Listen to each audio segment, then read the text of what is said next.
A developer is configuring an EC2 auto scaling group that has to launch both spot and on-demand instances based on the requirement. Also, the code deploy agent has to be automatically installed on these EC2 instances. All the EC2 instances are running on the Amazon Linux operating system. What is the most operationally efficient way to configure this requirement? Configure AWS Resource Access Manager to schedule the automatic install of code deploy agent on the EC2 instances. RAM automatic schedules work on only Linux machines and not on Windows operating systems.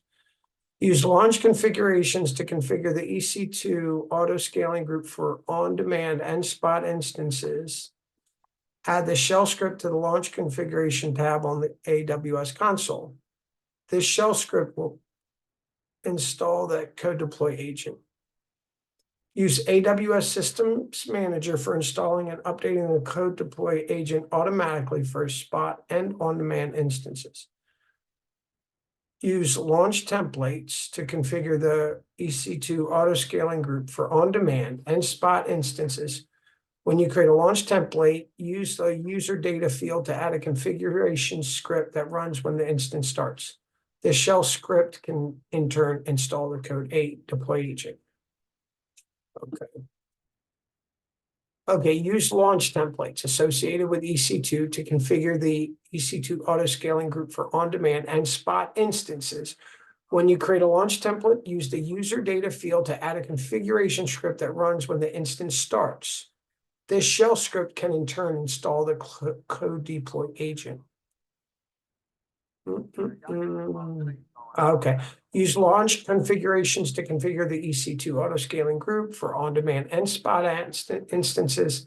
Add the shell script to the launch configuration tab on the AWS console. This shell script will install the code deploy agent. This statement is that not all EC2 auto scaling features are available when you use launch configurations. For example, you cannot create an auto scaling group that launches both spot and on-demand instances. Okay.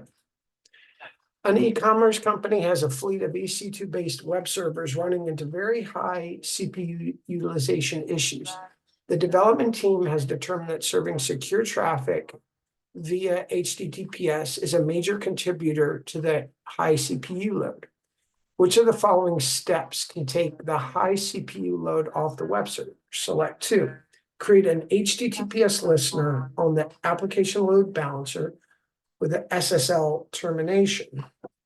Create an HTTP listener on the application load balancer with SSL termination. Create an HTTP listener on the application load balancer with SSL pass-through. Configure an SSL TLS certificate on an application load balancer via AWS Certificate Manager. Create an HTTPS listener on the application load balancer with SSL pass-through.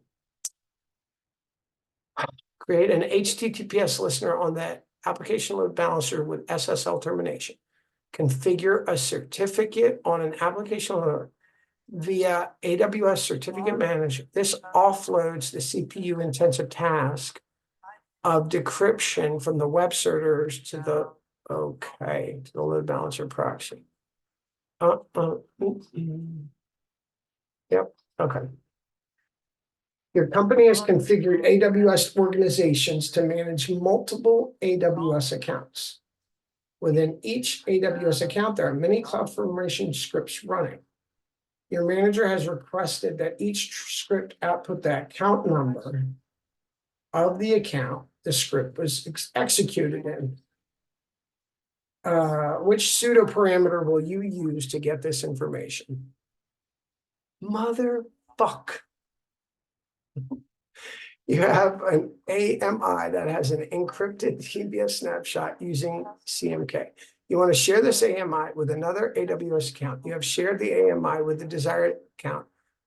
but the other account still can't use it. How would you solve this problem? The other AWS account needs to log out and log in again to refresh its credentials. You need to share the CMK used to encrypt the AMI with the other AWS account. You can't share an AMI that has an encrypted snapshot.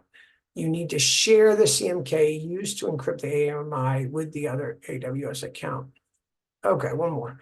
You have critical data stored in an S3 bucket with KMS encryption enabled. You're running an application on an EC2 instance in which you want to download some files from the bucket.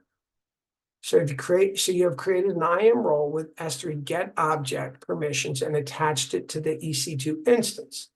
But when the application tries to download files from the S3 bucket, it gets a denied exception. What is a possible cause for this issue? Add an S3 bucket policy, add permissions for KMS decrypt, add permission to KMS encrypt, add permissions for S3 decrypt, add permission for KMS decrypt.